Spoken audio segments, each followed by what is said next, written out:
Iyang gitutukan matagang pagtagad ang pagnabuhian sa mga kabus. Aniya ang report. Kamulong bangi sa politika sila Mayor Vicente Iban o Governor Oscar Moreno nagtudlo sa buon saon paggamaog sabon sa mga residente sa Barangay Konsolasyon si Elmer Francisco. Siya ang ikatulong kandidato nga mag-aadbang ni Iban o Moreno pagkamayor sa siyudad sa Cagayan de Oro.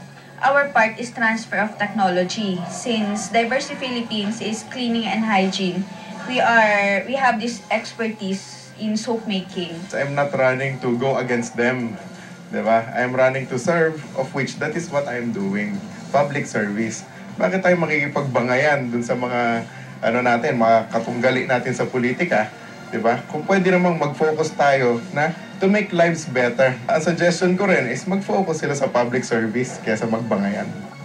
Daan ang nalambigit sa environmental conservation o paghatog livelihood project si Francisco. Habang nag-aaway yung mga politiko, dito sa nilang sa Cagayan de Oro pati sa ibang lugar, habang nag-aaway sila, yung mga tao ay nakakaawa.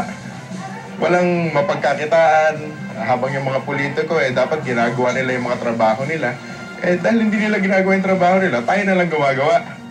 Maayo man ang iyang tinguha apan ang dako niyang suliran karon ang pagpaila-ila sa mga butante. Biya ko kabalus Wala man ko kailangan. Pagkamayor ka ba? Wala. Di mo ko kasi natiun anak niya. So kailan nga ni Sir Elmer Francisco?